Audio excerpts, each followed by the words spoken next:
Magandang araw po sa inyo mga amigo. Kumusta po ang bawat isa? Buenas tardes, Mami Kuana. Chamami. Mami Kuana, buenas tardes. Buenas tardes. ¿Qué tal, mami? Estoy bien. Ayan po mga amigo, umiyo po ako ngayong araw at para makita si Mami Kuana. So, mamayang hapon papasok ulit ako at hindi ako nag-straight duty. Kailangan ko usapin si Mami Kuana kasi ilang days na ako parang mayroong conviction sa puso ko na si Mami Kuana ay tanungin ko o about sa pag-uwi ko sa Pilipinas. Kasi uuwi ako sa Pilipinas, babalik ako, and then sabi ko kay Mami Kuana, baka matagalan akong bumalik dito sa Equatorial Guinea, Mami Kuana. So, dati pa ay nabanggit ni Mami Kuana na gusto niyang pumunta sa Pilipinas, gusto niya mag-bakasyon. So gusto kong tanungin si Mami Kuana ngayon kung gusto rin niya na pumunta sa Pilipinas, kasi parang yan nagsasabi sa akin, parang ilang araw na ako hindi nakakatulog at iniisip ko kung kasi 'di ba, kung alam niyo po mga amigo, sa simula pa lang si Mami Kuana na yung kasama ko dito. And then tinukurin ko itong parang nanay. Sa simula ay talagang naging tapat si Mami Kuana sa akin, lalo na sa kwarto ko, kung saan ako natutulog, talagang mapagkakatiwalaan. So sa loob ng halos na 2 taon, 8 taon ko dito, magwa 8 taon na ako dito, ay ayaw ni Mami Kuana na lumipat ng bahay. So, lagi kong sinasabi sa kanya, Mami Kuana, no? Cuando tú quieres trabajar otro casa, tú no quieres, no? No, no quiero. Aquí mucho trabajo, pero tú quieres aquí. Sí. Ayaw ni Mami Kuana, gusto niya talaga dito mag-trabaho sa bahay namin. Kahit maraming trabaho. So, 8 years na po mga amigo na kasama ko si Mami Kuana. Maraming problema, maraming dinanas din si Mami Kuana, pero ngayon ay naging maayos po siya. So, sa buhay ni Mami Kuana, sa kanyang mga anak, na kung saan kagaya ni Deborah, nag-aaral na po, nakapagpatapos sa pag-aaral, si Deborah ay nag-aaral sa may Malabo, yun. Naging maayos po yung pamumuhay nila kahit papaano. Pero kasi kung titingnan nyo, sa mga lumang videos ko, si Mami Kuana talaga yung unang nakilala ninyo. Mami Kuana, no? Falta poco, yo quiero ir mi país. Esto junio, no? Yo no sé yo volver más o no. Esto yo habla la verdad. No, yo no sé yo volver más o no. Sabi ko kay Mami Kuana, sa June ka ako ay uuwi na ako at hindi ko alam kung makakabalik pa ako dito o hindi. Antes tu ha dicho tu quiere ir mi país para vacaciones, para bakasyon, no? Sí. Después yo ha dicho vamos a esperar, no? So Dios toca mi corazón decir, preguntar Mami Kuana, Sí. De esto vacaciones cuando tú quieres, no? ¿Tú entiendes, no? Sí. So sabi ko kay Mami Kuana, ang Lord ay kinatok ng aking puso, tanungin ko si Mami Kuana kung gusto niya pumunta sa Pilipinas. Pero Mami Kuana, cuando tú en mi país, esto decisión no para mí, cuando tú quieres, esto decisión que tu corazón decir. ¿Tu entiendes, no? Así. Sabi ko kay Mami Kuana, ang desisyon na ito ay depende sa kung ano yung sinasabi ng kanyang puso. Ayun. Todo, cuando tú quieres, Mami Kuana, Sí. mañana, pasa mañana, lunes, vamos a umpizar tu pasaporte pronto. Tú tienes identidad, ¿no? Tengo identidad. Oye, tengo mira. solo Iden- pasaporte. Identidad tiene. Ayun, sabi ko kay Mami ko na after tomorrow, sa Lunes ay ayusin namin yung passport niya, mabilisan kung gusto niyang sumama sa akin sa Pilipinas. O ayusin namin ng mabilis. Yun ang sabi ko kay Mami ko na. Después, Mami ko na, cuando tú y en mi país, tú no trabajar. Yo sé. Sí. Tú no trabajar, solo a pasear, a descansar, comer, comprar cosas, comprar ropas, pasear, todo así tu vida.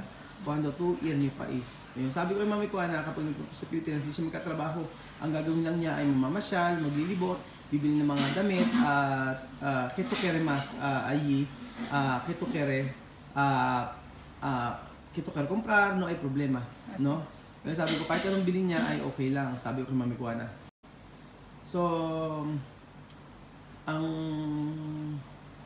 mangyayari po mga amigo ay kung papayag si Mami Kuana na pumunta sa Pilipinas at magbakasyon, ayusin namin agad yung passport. Yun po ang mangyayari.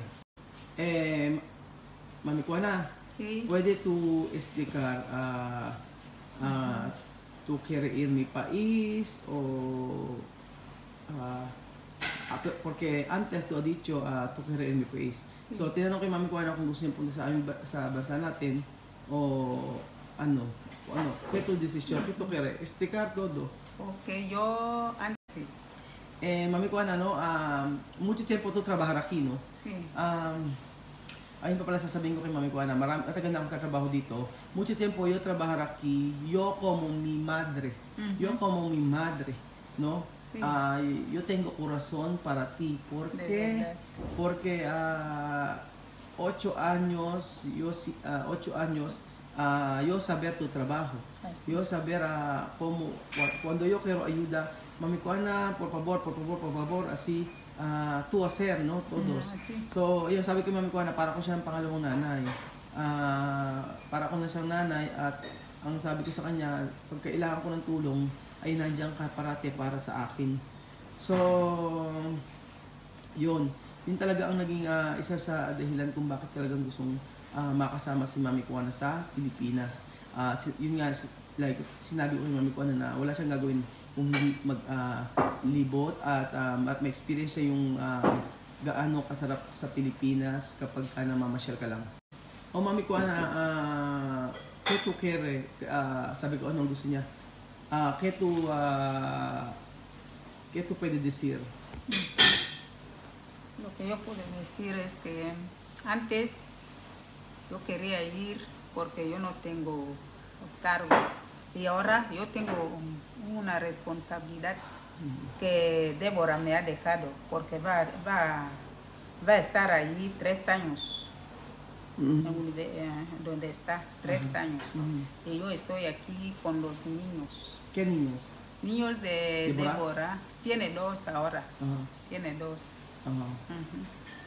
Por eso y no tengo alguien para quedar con los niños. Por eso La Miss. es difícil. La Miss no puede. La Miss está en destino ahora con su marido. No están, ellos no están aquí. Después, iyo explicará. Sabi ni Mami Kuana, mga amigo, ay dati sinabi ni Mami Kuana na gusto niyang pumunta sa Pilipinas pero si Deborah daw ay nagpunta sa may Malabo para ng 3 taon at para mag-aral. So, ang sabi niya ay meron daw siyang cargo ngayon yung kanyang ako na anak ni Deborah, 2. Pero, yun sabi ni Mami Kuana. Mami Kuana, ken ba no puede cuidar estos 2 niños de Deborah para 8 tu niños? No sé, no creo. No creo porque yo mismo yo veo, nadie no puede. Nadie no puede Cuidar, mirar no. todo tu nietos. No. Wala daw ibang pwedeng tumingin sa mga apo ni Mami Kuana. Terminado de esto, no hay problema. Deborah, ¿cuánto va para terminar? Va a quedar ahí 3 años. Ahora, ¿cuánto año? 1 año. Un Va, año. no, un año no ha llegado. No ha llegado. Casi 8 meses. Solo 8 meses. O 8 months pa lang si Deborah na nasa may Malabo pa nag-aaral. So 3 years po mag-aaral si Deborah doon. So wala daw problema kung si Deborah ang mag-aalaga ng kanyang mga anak pagka natapos. Mami ko na, no, cuando yo ir mi país, yo no sé cuándo va yo volver aquí, porque yo quiero sí, yo quiero salir. Por eso yo solo preguntar tú cuando tú quieres ir mi país. So, yung sabi ko mami ko na hindi ko alam kung kailan makakabalik dito kapag umalis ako dito sa bansa na to. Kaya gusto kong tanungin siya kung gusto niya magbakasyon. Por eso yo quiero saber tú quieres ir mi país o no. Kaya sabi ko naman pa na kung gusto niya pumunta sa Pilipinas, kung gusto niya o hindi. Yo, de mi parte, yo quiero ir. Por el cargo que yo tengo ahora, sí que me molesta. Por eso. Así. Sabi ni Mami ko na gusto rin niya punta sa Pilipinas, pero yung cargo daw kasi, yung responsibilidad na sa anak ni Deborah ay hindi niya kayang pabayaan yung mga apo niya. Mami ko na, esto desisyon tú no quieres ir. Bill también ir mi país, no volvemos también. Bill también. José también. Oh. Solo haya va a dejar aquí. Ay, de verdad. Esto. Mami ko na. Tú puedes pensar cuando tú quieres, no hay problema, pero quiero pensar, 1 día, 2 días, pensar. Así. Pensar, mami ko na, porque esto yo quiero hacer para ti, para tú descansar tu vida. Tú, no? Así. Así. Ayun, sabi ko kay mami ko na mag-isip siya mabuti kasi kung gusto niya, dahil gusto ko siya makapagpahinga para sa gusto ko siya magpahinga at hindi puro hirap yung maranasan niya pagkatrabaho. Ahora mami ko na tu decisión no quiere. Pero ito, yo no sé. Mi decisión es que yo quiero solo responsabilidad de los niños. No puede quedar con nadie. Nadie. Por eso gusto doon ni mami ko na, pero yung responsibilidad doon kasi hindi rin pwede niyang yung responsibilidad sa mga apo kung iwanan kasi meron inaalagaan sa mami ko ng mga apo. Yun ang hindi niya kaya, yung iwanan yung apo niya. Bale, mami ko na, no, ahora tú no quieres.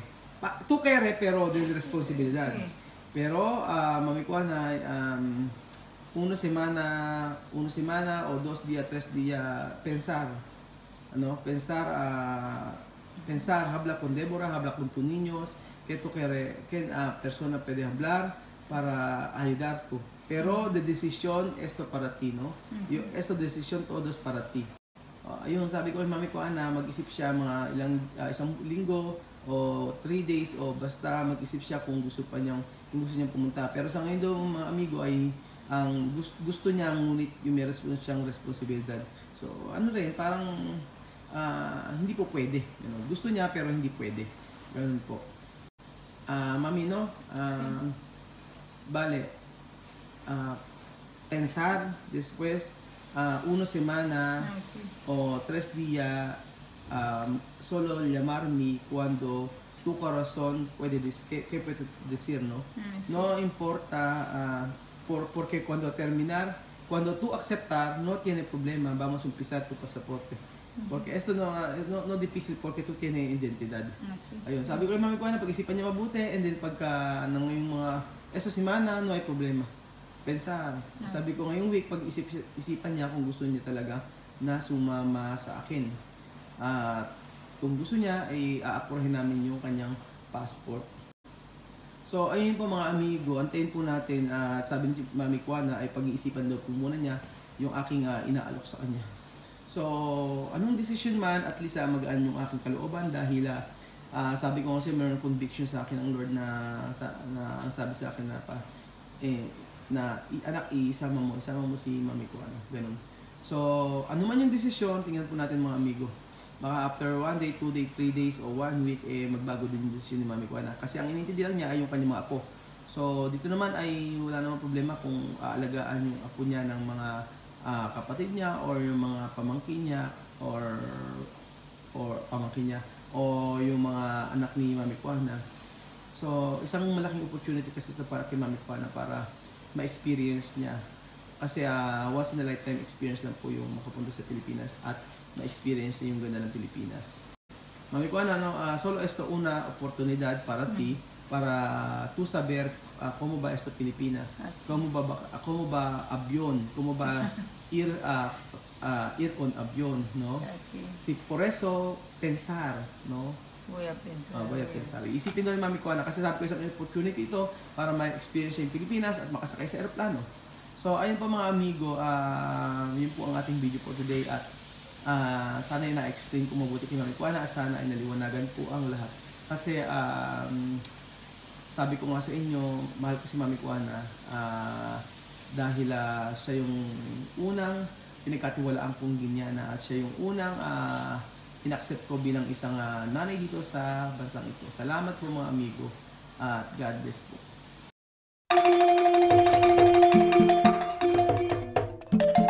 Na-appreciate ko yung paano sila nagdadasal.